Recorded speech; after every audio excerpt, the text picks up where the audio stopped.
नमस्कार दोस्तों, स्वागत है आपका हमारे यूट्यूब चैनल करेंट नॉलेज में। तो दोस्तों आज हम देखने वाले हैं भारत के सबसे महत्वपूर्ण 10 क्वेश्चन। तो बने रहिए हमारे साथ वीडियो के शुरू से लेकर अंत तक। अगर चैनल पर आप पहली बार आए हैं तो चैनल को सब्सक्राइब जरूर कर लीजिएगा।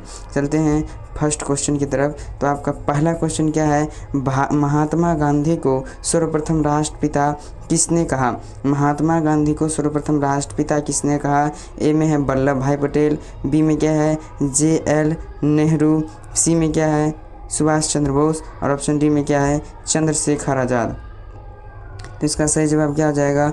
ऑप्शन नंबर सी सुभाष चंद्र बोस। महात्मा गांधी को सर्वप्रथम राष्ट्रपिता सुभाष चंद्र बोस ने कहा था। सर्वप्रथम महात्मा गांधी को महात्मा किसने कहा था? तो वो कहा था रविंद्रनाथ टैगोर ने। इसे भी आप याद रखिएगा। अब चलिए प्रश्न संख्या दूसरा की तरफ बढ़ते हैं। आपका प्रश्न संख्या दूसरा में क्या है? भारत में प्रथम स्थापित परमाणु संयंत्र कौन सा है? भारत में प्रथम स्थापित परमाणु संयंत्र कौन सा है? ऑप्शन ए में तारापुर परमाणु संयंत्र, ऑप्शन बी में क्या है कैटेनोम परमाणु संयंत्र, ऑप्शन सी में क्या है कुडनकुलम परमाणु संयंत्र और ऑप्शन डी में क्या है अन्य। तो इसका सही जवाब क्या हो जाएगा? ऑप्शन नंबर ए तारापुर परमाणु संयंत्र भारत में प्रथम बार स्थापित किया गया था, तारापुर परमाणु संयंत्र को। चलिए बढ़ते हैं प्रश्न संख्या तीसरा की तरफ। आपका प्रश्न संख्या तीसरा में क्या है? राजीव गांधी का जन्म दिवस 20 अगस्त, राजीव गांधी का जन्म दिवस जो 20 अगस्त को है वह किस रूप में मनाया जाता है? ऑप्शन ए में क्या है संकल्प दिवस, बी में क्या है राष्ट्रीय एकता दिवस और सी में क्या है अंतर्राष्ट्रीय आतंकवाद विरोध दिवस और ऑप्शन डी में क्या है राष्ट्रीय सद्भावना दिवस। तो इसका सही जवाब क्या हो जाएगा? ऑप्शन नंबर डी राष्ट्रीय सद्भावना दिवस के रूप में राजीव गांधी का जो जन्म दिवस है 20 अगस्त को राष्ट्रीय सद्भावना दिवस के रूप में मनाया जाता है। अब चलिए प्रश्न संख्या बढ़ते हैं चौथा की तरफ। तो आपका प्रश्न संख्या चौथा में क्या है? चौथा में है बाल दिवस किस महापुरुष की जयंती के रूप में मनाया जाता है? बाल दिवस किस महापुरुष की जयंती के रूप में मनाया जाता है? ऑप्शन ए में क्या है महात्मा गांधी, ऑप्शन बी में सुभाष चंद्र बोस, ऑप्शन सी में लाल बहादुर शास्त्री, ऑप्शन डी में पंडित जवाहरलाल नेहरू। तो इसका सही जवाब क्या आ जाएगा? Option number D Pandit Jawaharlal Nehru, जो 14 नवंबर को बाल दिवस के रूप में मनाया जाता है। अब चलिए बढ़ते हैं प्रश्न संख्या पाँचवा की तरफ। तो आपका प्रश्न संख्या पाँचवा में क्या है? किस भारतीय हॉकी खिलाड़ी का जन्म दिवस, किस भारतीय हॉकी खिलाड़ी का जन्म दिवस राष्ट्रीय खेल दिवस के रूप में मनाया जाता है? ऑप्शन ए में क्या है रूप सिंह, बी में क्या है जयपाल, सी में मेजर ध्यानचंद और ऑप्शन डी में क्या है इनमें से कोई नहीं। क्वेश्चन क्या है? किस भारतीय हॉकी खिलाड़ी का जन्म दिवस राष्ट्रीय खेल दिवस के रूप में मनाया जाता है? तो इसका सही जवाब क्या आ जाएगा? Option number C major Dhyan Chand. Major Dhyan Chand के जन्म दिवस पर राष्ट्रीय खेल दिवस के रूप में मनाया जाता है। वो कैसे? मेजर ध्यानचंद कौन से खेल से जुड़े हुए थे? हॉकी से जुड़े हुए थे। इसे भी आप याद रखिएगा। अब चलिए बढ़ते हैं प्रश्न संख्या छठा की तरफ। आपका प्रश्न संख्या छठा में क्या है? विश्व में डाकघर जिसे पोस्ट ऑफिस कहते हैं, शॉर्टकट में PF PO पोस्ट ऑफिस, विश्व में डाकघरों का सबसे बड़ा जाल किस देश में है?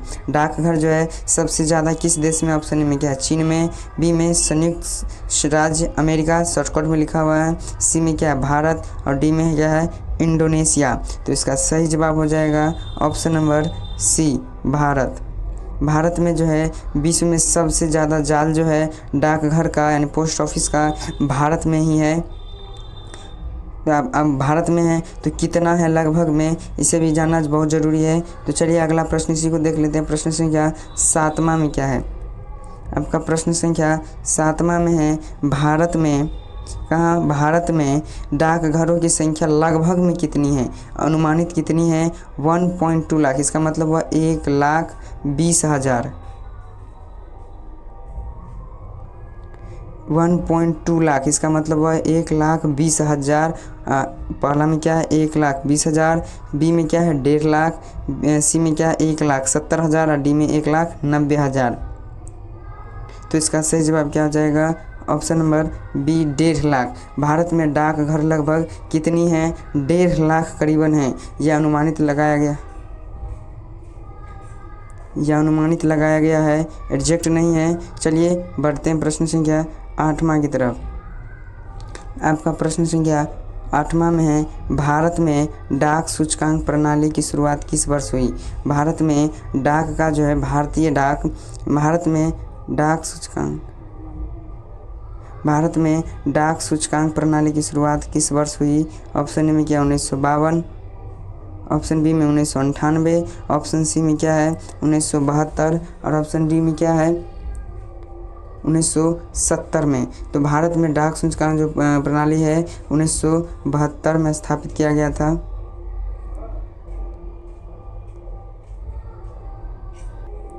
इस प्रश्न को आप याद रखिएगा कि भारत में डाक सूचकांक की जो प्रणाली है 1972 में स्थापित की गई थी। अब चलिए बढ़ते हैं प्रश्न संख्या 9वां की तरफ। 9वां को देखने से पहले अगर चैनल पर आप पहली बार आए हैं तो प्लीज़ चैनल को सब्सक्राइब कर लीजिए और साथ में लगे बेल आइकन को भी ज़रूर दबा लीजिए। चलते हैं प्रश्न संख्या 9वां की तरफ। तो आपका प्रश्न संख्या 9वां में क्या है? हिंद भारत की जनता के संदर्भ में हिंदू शब्द का प्रथम बार प्रयोग किया गया था। हिंद भारत की जनता के संदर्भ में, मतलब कि संदर्भ में हिंदू शब्द का प्रथम बार प्रयोग किसके द्वारा किया गया था? ऑप्शन ए में क्या है अरबों द्वारा, बी में यूनानियों के द्वारा, रोमवासियों के द्वारा और ऑप्शन डी में क्या है चीन के लोगों के द्वारा। तो इसका सही जवाब क्या हो जाएगा? ऑप्शन नंबर ए अरबों के द्वारा। अरब देश के जो लोग थे उसके द्वारा जो है हिंदू शब्द का प्रथम बार भारत में उपयोग किया गया था। अब चलिए प्रश्न संख्या 10वां को देख लेते हैं। प्रश्न संख्या 10वां में क्या है? इस वीडियो का सबसे लास्ट प्रश्न, सबसे मोस्ट इम्पोर्टेंट प्रश्न है कि महात्मा गांधी ने सत्याग्रह क्रियाविधि सबसे पहले कहाँ प्रस्तुत की? महात्मा गांधी ने सत्याग्रह क्रियाविधि सबसे पहले कहाँ प्रस्तुत की? ऑप्शन ए में क्या है दांडी, बी में क्या है अहमदाबाद, सी में क्या है खेरा और डी में चंपारण। तो शायद आप लोगों को पता ही होगा, कमेंट बॉक्स में बता दीजिएगा। चलिए मैं इसे बता देता हूँ। महात्मा गांधी ने प्रथम सत्याग्रह जो है वो चंपारण में किया था, जो कि सफल भी रहा था। तो प्रथम सत्याग्रह कहाँ हुआ था? चंपारण में। इसे आप याद रखिएगा। बस आज रखते हैं इतना ही। वीडियो कैसा लगा कमेंट सेक्शन में ज़रूर बताइएगा। मिलते हैं इसी तरह की वीडियो को लेकर, तब तक के लिए जय हिंद।